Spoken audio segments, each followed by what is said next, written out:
I was standing in the living room, the same one where I once read my son bedtime stories. Now, he looked me dead in the eye and said, "It's ours now. You should pack." His wife stood next to him, arms crossed, like she'd been waiting for this day. Like I was just furniture to move out. I couldn't believe it. This was my home. I built this ranch with my own two hands. It's where my husband and I raised him, where we planted every tree, every fence post, and now he stood there with that cold smile and told me I didn't belong. I looked around the room. The walls still had the marks from when he used to run his toy truck into them. The kitchen still smelled like my late husband's chili, but none of that mattered to him. Not anymore. He waved a paper in front of me and said, "You signed it. Mom, it's all legal now." I held the paper in shaking hands. I didn't remember signing this. He said it was for something else. Something small. Just to help with the taxes. I trusted him. He was my son. But now I could feel it in my bones. This was planned. And I wasn't part of it. "I'll give you a week," he said, like he was being kind. "After that, we'll change the locks." I didn't cry. Not yet. I just nodded. Then I walked outside, sat under the old oak tree, and pulled out my phone. There was one person left who might still have my back. My husband's old lawyer. He hadn't heard from me in years. But when I told him what happened, his voice changed. He said, "I think it's time we reminded your son whose name is really on that land. So before I packed a single box, I made one call to call my son never saw coming, the lawyer my son didn't even know about. They say you don't just live on land. You become part of it." That's how it was for me and my husband, Dale. We were barely 20 when we bought this ranch. No fancy money, just grit, love, and a big dream. I remember our first morning here. No furniture yet, just 2 sleeping bags on the wooden floor.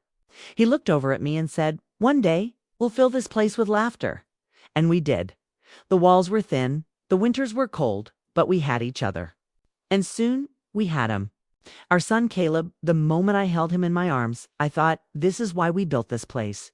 We raised Caleb on this land. Taught him how to ride, how to feed the calves, how to respect the land. Dale used to say this ranch will be his one day, but only if he learns to love it. And at first, Caleb did love it. He was a wild, happy boy. He'd chase the chickens, fall in the mud, climb trees taller than cents. I remember one summer, he built a little wooden cross and stuck it in the dirt by the barn. "It's for Grandpa's old dog," he said. "We've got to respect who came before us." That moment made Dale tear up. We thought we were doing something right. We worked hard. We didn't go on vacations. We didn't buy fancy things. Every dollar went into this ranch, and when Dale passed, suddenly, in his sleep one night, I made him a promise by his grave. I'll take care of Caleb and I'll protect the land.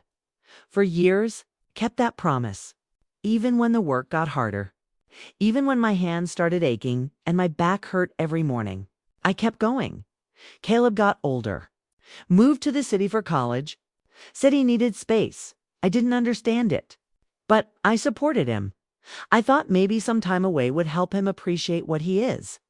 I've said maybe some time away's what he had. And when he came back a few years later with a fancy degree and a girl on his arm, I was so proud. Even if he seemed different. His boots were clean. His hands were soft. He didn't talk about cows or crops. He talked about investments, selling, upgrading. I brushed it off. He'll come around, I told myself. He just needs time to remember where he came from. So I handed over some responsibilities. Let him manage the books. Let him handle the taxes. And when he asked me to sign a few papers, said it would help with refinancing, lower our bills, I signed. Because I trusted him. Because he was my son. That was my mistake. I didn't read them carefully. I didn't ask questions. And he didn't offer answers. Looking back now, I realize that's when the betrayal began. Little things started to change. The barn got a new look. I didn't have the key. The family photos in the hallway, replaced with modern art. Even the porch swing Dale built with his own hands was taken down. I asked Caleb about it. He just laughed. Mom, you've had things your way for 50 years. Let us make a few updates, us. That word started showing up more and more. Us, meaning Caleb and his wife, Chelsea. Chelsea never liked the ranch. Said it smelled like hay and sweat. Said she missed city life, but she loved the land's value. She'd whisper things when she thought I wasn't listening. We could build a pool here. Imagine what we could sell this for. And I still tried to smile. Still cooked dinner? Still folded their laundry. I kept thinking, this is just a phase. He'll remember who he is. He'll remember Dale's promise. But one evening, as I watched the sun dip behind the oak trees Dale planted, I heard Chelsea say something that made my stomach twist. Your mom's not going to be around forever. Might as well start making this place ours. And Caleb didn't argue. He just nodded. That night, I sat on the porch alone, listened to the wind move through the grass, felt Dale's absence like a hole in my chest. I whispered to the sky, I kept my promise. I tried. But I think I'm losing him. I thought about how we built this place with nothing but love, and how quickly it was turning cold, empty. I couldn't explain it then, but something inside me shifted, like the ground was moving beneath my feet. I knew I had to protect what was left, but I didn't know how. Bad it would get? Not yet. Not until the day they told me. I no longer owned the ranch at all. At first, I didn't notice the change. It was slow, like a fence, leaning over time until one day it just falls down. After Caleb and Chelsea moved in, I was happy, truly. I thought, finally, family under one roof again. But the house didn't feel like home anymore. Not to me. It started small. My coffee mug disappeared. The one Dale gave me our first Christmas. I searched every cabinet, every shelf, gone. I asked Caleb, and he just shrugged. Chelsea said we're trying to declutter. Less junk, more space. Double quotes, junk. It was just a mug. But it felt like a message. Next came the hallway photos. Gone were the pictures of Caleb in his first cowboy boots, Dale holding him on the tractor. Replaced by black and white prints of cities they'd never even been to. When I asked about them, Chelsea smiled and said, we're updating the aesthetic. I didn't know what that meant, but I knew it meant I didn't belong. Then my room, they moved me to the back of the house. No warning. No conversation, just one day. My bed was in the cold guest room by the garage, with a window that wouldn't shut, right, and a floor that creaked louder than my knees. Caleb said, we thought you'd like more privacy. Privacy. Or silence. They started eating dinner without me. I'd hear laughter from the kitchen. Plates clinking, glasses raised. But no one called my name. I'd sit in the dark with my plate of leftovers, listening to their voices like I was the maid. Not the mother, not the woman who raised him on this land. And it wasn't just the dinners. They made big choices. Without me, painted over Dale's office, cleared out the barn's old tools, sold my chickens. When I asked where they'd gone, Chelsea said they were old and noisy. We're making space for a greenhouse. A greenhouse. I stood in the empty coop and cried. Not just for the chickens, but for everything that was being erased, bit by bit. They were scrubbing me out of my own life. And then came the money talk. Caleb sat me down at the kitchen table. He had that polite plastic smile he used when he didn't want to sound cruel. Mom, you've worked hard. You deserve rest. Maybe it's time you moved to town. Get a little apartment. Let us take care of things here. I blinked. Moved to town. This land, this house. Every beam, every stone, every tree was built by my hands and Dale's heart. You mean leave? I asked. He reached over and patted my hand like I was a stranger. It's just too much for you now. And Chelsea's been working hard redesigning the place. We want to make it ours. That word again, ours, not yours. Not ours together, just theirs. I stood up from the table and walked outside. My knees ached. My heart did too. But I still knew how to walk a straight line down to the barn. I still knew the feel of Texas soil under my boots. I sat on the hay bale Dale used to nap on, and for the first time in a long time, I felt truly alone. They weren't just pushing me out of the house. They were pushing me out of the family. And the worst part, I still didn't see the full picture. I thought maybe it was just miscommunication, that they'd come around. But a few days later, I found the papers on the kitchen counter, slipped under a stack of mail. A deed transfer, filed, stamped, signed only. It wasn't my signature. Not really. It looked like mine. But the edges were too smooth. The pressure all wrong. I remembered signing something months ago. Caleb said it was for taxes. He rushed me. Said it was urgent. I didn't read it all. I trusted him. And now? That trust was turning to ash. I didn't confront him right away. I wanted to believe there was a mistake. That he'd explain it, make it right.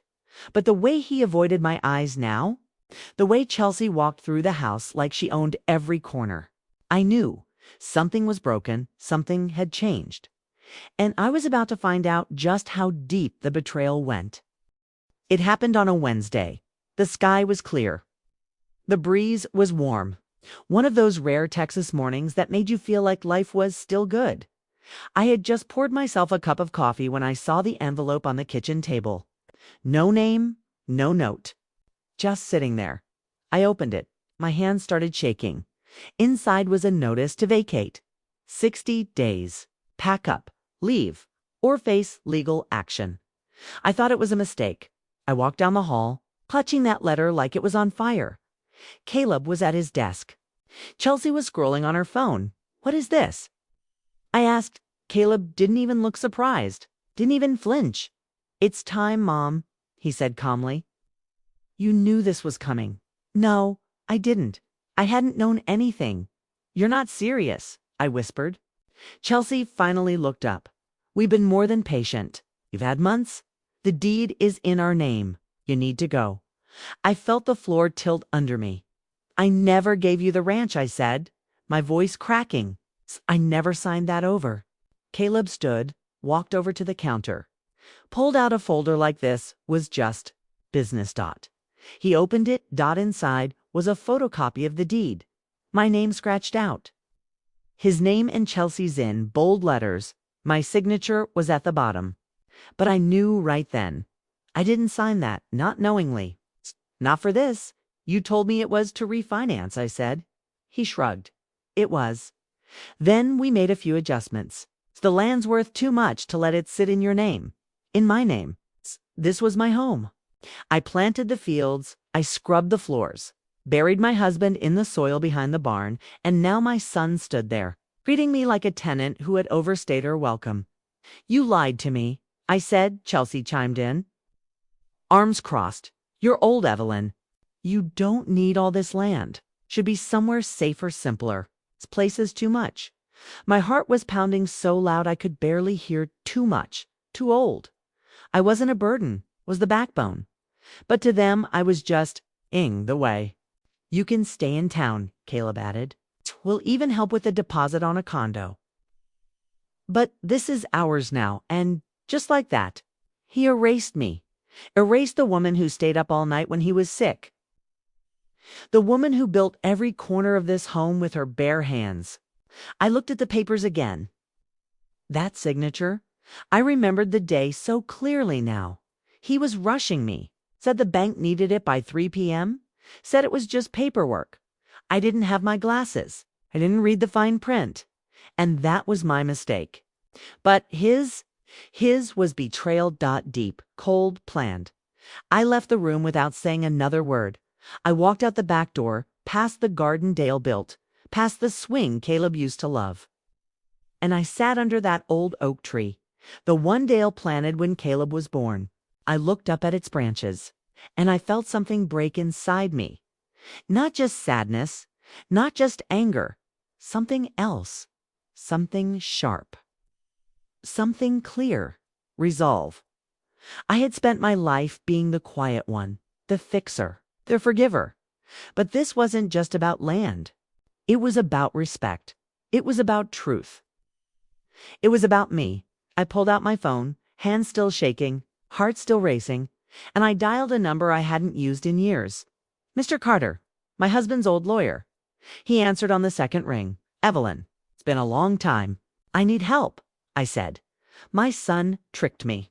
He took the ranch, and I think it was fraud. There was silence on the line. Then his voice changed. "Tell me everything," he said, "and bring those papers in immediately." I hung up, clutched the deed, and walked back inside. Chelsea was laughing at something on her phone. Caleb was on a call. They didn't notice me. They didn't know that the woman they tried to erase had just picked up the first weapon they never saw coming, the truth. I hadn't seen Mr. Carter in nearly 15 years. But the moment I stepped into his office, felt like stepping back into safer times. The place hadn't changed much. Same dusty books, same leather chairs, same faint smell of coffee and old paper. He stood when he saw me, his white hair a little thinner now, his back a little more bent, but his eyes still sharp as ever. "Evelyn Harper," he said with a warm smile. "You always walk in like you own the place." I smiled back, but it didn't reach my heart. "I used to own something," I said quietly. "Now I'm not so sure." He sat me down, listened as I told him everything from Caleb's return to the papers. I signed to the eviction notice on my own kitchen table. I handed him the folder. He opened it carefully, like it might explode. He studied the deed. His brow furrowed. Then he pulled out a magnifying glass and looked at my signature, twice, 3 times. Then he looked up. "Evelyn, did you sign this in front of a notary?" I paused, double quotes. "No. Caleb said it wasn't necessary, that it was just a quick form." I didn't question it. He nodded slowly. "This isn't your signature." "Not really. The pen pressure's wrong. The stroke direction's off. It looks like yours, but it was either traced or copied digitally. And worst of all," he flipped the document to the second page. "There's no witness, no legal stamp, nothing official." My heart thudded. "So it's not valid." He leaned back. "It's more than that. It might be forgery. If your son knowingly presented this as a valid document to claim ownership, we're not just talking about civil court. This could be criminal." I felt cold, not because I was scared, but because everything I'd feared was true. I hadn't imagined it. I hadn't misunderstood. They lied. "Can we stop it?" I asked. "Can I take my home back?" He gave a slow, confident nod. "We can do more than stop it. We can unravel everything. But Evelyn, this won't be quick, and it won't be easy." I didn't flinch. "I've worked cattle in 100-degree heat. I've buried a husband. I've raised a son who turned his back on me. I think I can handle hard." He smiled again. This time with respect, he started pulling document scappies of the original deed Dale and I signed decades ago. Trust paperwork clauses Dale had written in before he passed. And then he pulled out something I didn't even know existed, a sealed envelope. "Dale left this with me. Told me only to give it to you if things ever got." Messy, my hands trembled as I opened it. Inside was a letter, in Dale's steady, strong handwriting. "Evelyn, if you're reading this, something's gone wrong. I know you'll try to keep peace even when people don't deserve it. But this land, this ranch is yours. I built it with you. And if anyone ever tries to take it from you, you fight. You call Carter. And you fight." Asterisk always loved Dale. I pressed the paper to my chest and closed my eyes. For the first time since Caleb turned on me, I didn't feel alone. Mr. Carter handed me a folder. "Here's what we do. We file a motion to freeze any transfer or sale of the property. We bring in a forensic analyst to examine the signature. And we prepare for court. Will they know?" I asked. "Oh, they'll know. As soon as they get the summons." I stood slowly, felt strength rising in my spine again. "Let them think I'm weak," I said. "Let them think they've won. You're going back there?" He asked, not to argue, not to beg, just to pack a bag, and to look them in the eye. One last time before the storm, he walked me to the door. "Evelyn," he said, "your husband would be proud. And if I may say, so am I." I nodded. Eyes stinging. "Thank you." For still being here, as I stepped outside into the afternoon sun, something shifted inside me, not bitterness, not revenge. Power. The kind that comes from truth, from knowing your worth. From no longer being afraid of the people who tried to silence you. They took my trust. They tried to take my home. But they forgot one thing: I am not a woman you can push off the land she built. I didn't storm in. I didn't scream. I didn't throw anything or fall apart. I walked into that house with quiet strength, the kind that comes when you know the truth is finally on your side. Chelsea was hosting a backyard BBQ. The grill was hot. The music was loud. Strangers walked through the house like it was theirs. One woman ran her hand along my kitchen counters and said, "This place will be amazing once they finish remodeling." I didn't say a word. I just kept walking, out the back door, across the yard. And there they were, Caleb and Chelsea, standing next to a man in a suit. The realtor. He was flipping through papers, showing them estimates, plans, options. They were selling my home before I'd even packed a box. Chelsea turned and spotted me. She forced a smile, tight and sharp. "Oh, Mom didn't expect you back so soon. I forgot a few things," I said, keeping my voice steady. Turns out I remembered a lot more than I thought. Caleb looked uneasy. The realtor looked confused. "We're in the middle of something," Caleb said. "You can grab your things later." I stepped closer, actually. "I brought something for you." I pulled the envelope from my purse, thick, official, heavy with truth. I handed it to the realtor. "You might want to read that before you agree to anything." He opened it, eyes scanning quickly, then slowing down, then widening. "Is this a court summons?" he asked. "It is," I said. "Filed this morning. Motion to freeze the sale. Pending investigation into property fraud." Caleb's face went pale. "Mom, what are you doing?" "Correcting a mistake," I said. "You signed it." He snapped. "You gave us the ranch." "No," I said. "You told me it was about taxes. You rushed me, lied to me. And now we're going to let a judge decide what really happened." Chelsea stepped forward, arms flailing. "This is ridiculous. You're just bitter. You're trying to ruin our life." I looked her dead in the eye. "No, you did that when you took mine." The backyard went quiet. Guests shuffled awkwardly. Someone turned off the music, and then I said the thing that made Caleb truly freeze. "You should know. Your dad left a letter with our lawyer. And the original documents, real ones, with witnesses. With dates, notarized." "That's impossible," he muttered. "No," I said. "What's impossible is how far you were willing to go to erase me." Chelsea turned to Caleb. "You said it was clean. You said it was done." He didn't respond. "Caleb," I asked, softer this time, "did you ever plan to tell me? Or did you just want me gone so you could sell it all?" His silence was the answer. I turned to leave, paused halfway up the porch steps. "I'll be staying in town for a few nights," I said. "But don't think that means I've left this place behind. You're not coming back here." Chelsea hissed. I looked over my shoulder. "That's not your decision to make anymore." As I walked back toward my truck, I saw the guests quietly leaving. Some looked ashamed, others just curious. But no one said a word. The wind picked up as I closed the door behind me, the smell of mesquite and smoke still lingering in the air, and for the first time in a long time, I wasn't scared of Caleb. I wasn't scared of losing the ranch, because now I had proof. I had support. And I had something even stronger than anger purpose. They could lie. They could manipulate, but in court, facts speak louder than charm. And I had plenty of those coming their way. The truth was on paper, signed, sealed, protected. They didn't expect me to fight, but they forgot who raised Caleb. They forgot who held this family together, who buried the bones, paid the bills, made the land breathe. They forgot I'm not some frail old woman. I'm the matriarch of this land. And now I had one last battle to fight.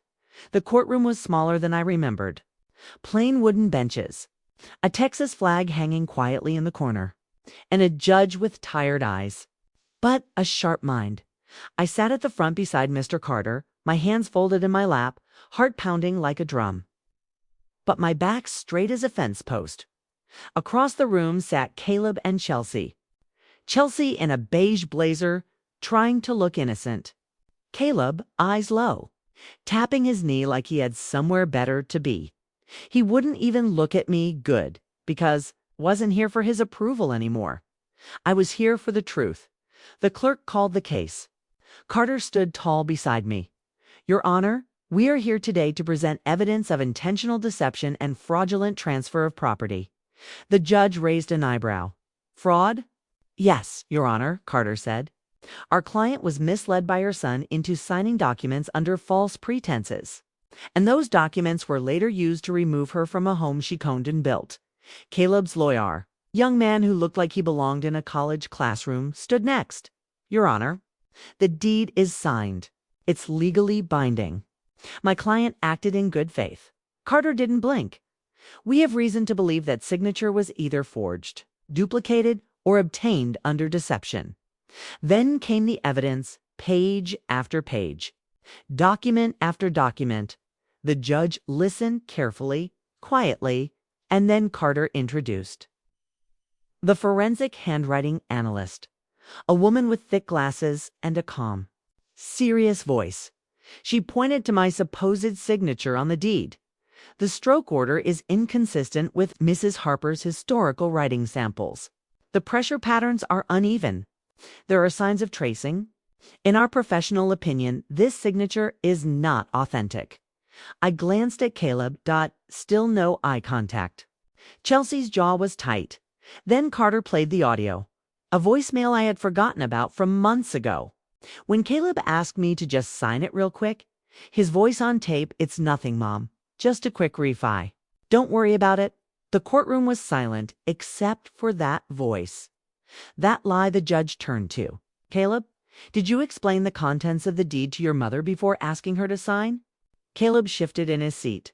His lawyer stood up. Objection. Your Honor, he's not required to explain every detail. But the judge waved him down. Maybe not every detail. But deception is another matter. Then came the final blow. Carter opened the sealed letter Dale had left behind, presented it to the court.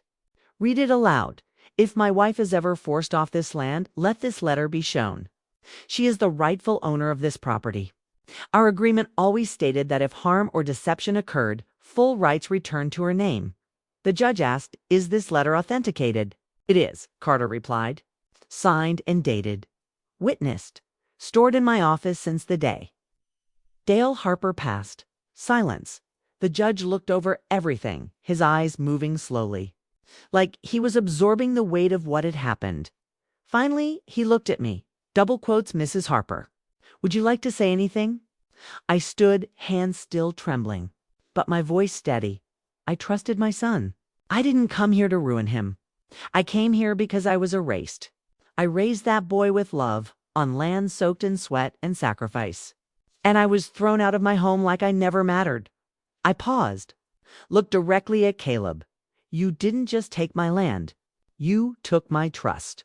And I won't let that go unanswered. The judge nodded, looked down, wrote something on his pad, then he spoke. I am placing an immediate injunction on the property. All sales or transfers are frozen. The signature in question is not valid. This court finds sufficient evidence to investigate for potential fraud. Chelsea gasped. Caleb's face finally cracked, and I exhaled, not in victory, but in relief. I didn't get everything back, not yet. But I had the one thing they tried to take away, my voice. As I turned to leave the courtroom, the judge called out one final thing. Mrs. Harper, before we proceed further, would you be willing to let your attorney speak on your behalf? Regarding the next motion, I stopped, turned back, and smiled. Yes, Your Honor. I think it's time my lawyer spoke first. The courtroom was smaller than I remembered. Plain wooden benches, a Texas flag hanging quietly in the corner, and a judge with tired eyes. But a sharp mind. I sat at the front beside Mr. Carter, my hands folded in my lap, heart pounding like a drum, but my back straight as a fence post. Across the room sat Caleb and Chelsea. Chelsea in a beige blazer, trying to look innocent. Caleb eyes low, tapping his knee like he had somewhere better to be. He wouldn't even look at me good because Kay wasn't here for his approval anymore. I was here for the truth, The clerk called the case. Carter stood tall beside me. Your Honor, we are here today to present evidence of intentional deception and fraudulent transfer of property. The judge raised an eyebrow. Fraud? Yes, Your Honor, Carter said. Our client was misled by her son into signing documents under false pretenses. And those documents were later used to remove her from a home she owned and built. Caleb's lawyer, young man who looked like he belonged in a college classroom, stood next. Your Honor, the deed is signed. It's legally binding. My client acted in good faith. Carter didn't blink. We have reason to believe that signature was either forged, duplicated, or obtained under deception. Then came the evidence, page after page, document after document. The judge listened carefully, quietly, and then Carter introduced the forensic handwriting. Analyst, a woman with thick glasses and a calm, serious voice. She pointed to my supposed signature on the deed. The stroke order is inconsistent with Mrs. Harper's historical writing samples. The pressure patterns are uneven. There are signs of tracing. In our professional opinion, this signature is not authentic. I glanced at Caleb. Still no eye contact. Chelsea's jaw was tight. Then Carter played the audio, a voicemail I had forgotten about from months ago. When Caleb asked me to just sign it real quick, his voice on tape, "It's nothing, Mom. Just a quick refi. Don't worry about it." The courtroom was silent, except for that voice, that... The judge turned to Caleb. Did you explain the contents of the deed to your mother before asking her to sign? Caleb shifted in his seat. His lawyer stood up. Objection. Your Honor, he's not required to explain every detail. But the judge waved him down. Maybe not every detail, but deception is another matter. Then came the final blow. Carter opened the sealed letter Dale had left behind. Presented it to the court, read it aloud. If my wife is ever forced off this land, let this letter be shown. She is the rightful owner of this property. Our agreement always stated that if harm or deception occurred, full rights returned to her name. The judge asked, is this letter authenticated? It is, Carter replied. Signed and dated. Witnessed. Stored in my office since the day Dale Harper passed. Silence. The judge looked over everything, his eyes moving slowly, like he was absorbing the weight of what had happened. Finally, he looked at me. Double quotes Mrs. Harper. Would you like to say anything? I stood, hands still trembling, but my voice steady. I trusted my son. I didn't come here to ruin him. I came here because I was erased. I raised that boy with love, on land soaked in sweat and sacrifice. And I was thrown out of my home like I never mattered. I paused, looked directly at Caleb. You didn't just take my land. You took my trust. And I won't let that go unanswered. The judge nodded, looked down, wrote something on his pad. Then he spoke. I am placing an immediate injunction on the property. All sales or transfers are frozen. The signature in question is not valid. This court finds sufficient evidence to investigate for potential fraud. Chelsea gasped. Caleb's face finally cracked, and I exhaled, not in victory, but in relief. I didn't get everything back, not yet. But I had the one thing they tried to take away, my voice. As I turned to leave the courtroom, the judge called out one final thing. Mrs. Harper, before we proceed further, would you be willing to let your attorney speak on your behalf regarding the next motion? I stopped, turned back, and smiled. Yes, Your Honor. I think it's time my lawyer spoke first. I took my seat again. The courtroom was still. You could hear the scratch of the judge's pen as he looked over the case files. Then Mr. Carter stood, calm, confident, holding a small brown folder in his hand. One even I hadn't seen before. Your Honor, before we adjourn, there is one final item I'd like to present. The judge nodded. Double quotes. Proceed. Double quotes. Carter opened the folder slowly. Inside was a document that looked old, not dusty, but aged like wine. yellowed edges. Original ink, handwritten dot. He held it up. This is an amendment to the Harper Family Land Trust. It's filed and notarized 22 years ago. It was written by Dale Harper and signed by both him and Mrs. Harper. Even Caleb's lawyer leaned forward. It includes a unique clause, Carter continued. Double quotes dot dot dot, stating that in the event of any attempted forced transfer, deception, or emotional coercion involving this property ownership would revert to Evelyn Harper immediately and permanently. No further action required. The judge blinked. Permanently. Yes, Your Honor, Carter said, with full authority to nullify any documents signed under duress. I stared at the paper. I remembered that night. Dale and I sitting at the kitchen table. Him holding my hand as we talked about what could happen when we were gone. He said people change when money's involved.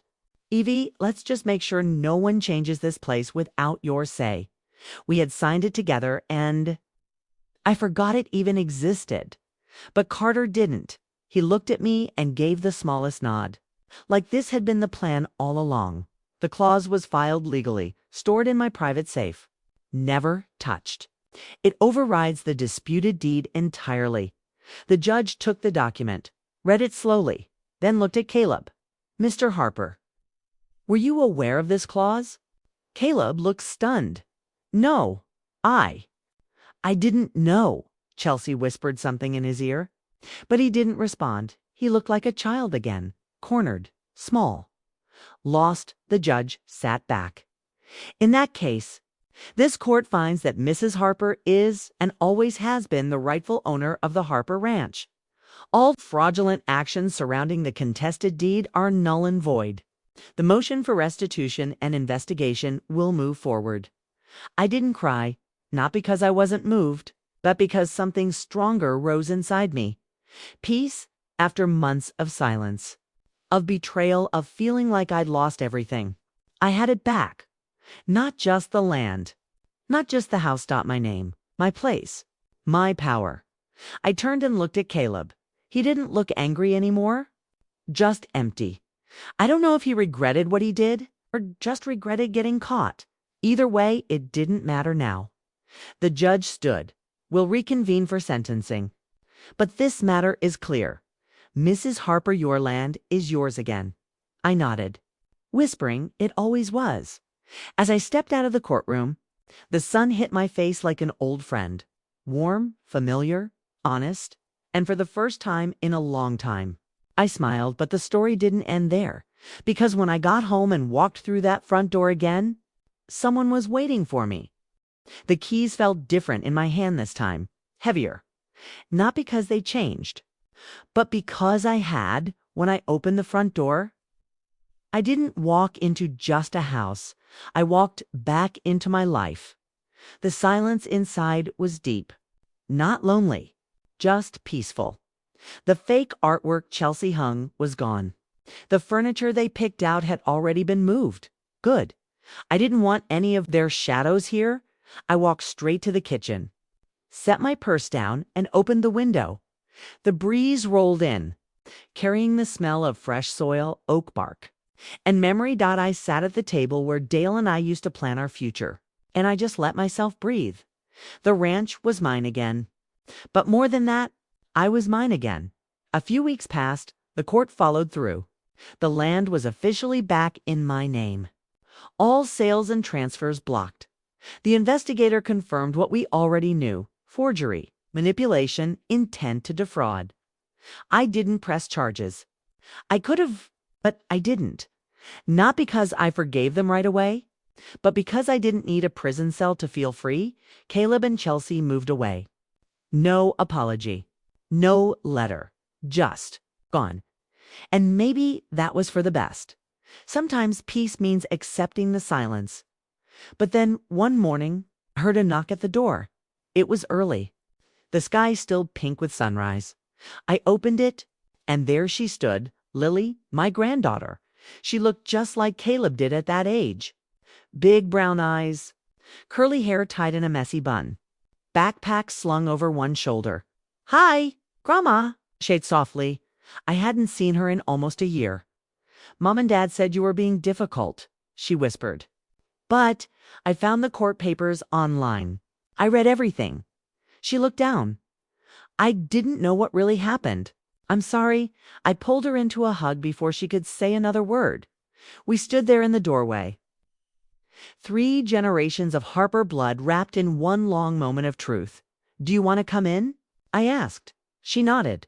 We spent the whole morning drinking tea, walking the property, talking about the ranch, about Dale, about everything this place meant. She said she wanted to come back, to help, to learn. I want to know what Grandpa built, she said, and what you kept alive. My heart nearly burst out because, in that moment, I knew the land was going to be okay, not because it was protected by a lawyer, but because someone younger finally saw its worth. Now, every morning, Lily helps me tend the garden. She asks about the names of trees, the history of each barn post, even the silly things like why we never painted the fences white. She listens, and I feel Dale with us, in the wind, in the dirt. In the legacy we refused to let die. The ranch was never just about grass and wood and square footage. It was about family, about promise, about standing your ground even when the ones you love are the ones pushing you down. And now it's alive again, in me, in her. In the roots that run deeper than betrayal ever could. Have you ever had to fight for something that should have never been taken from you? Tell me in the comments because your voice might be the one someone else needs to hear today.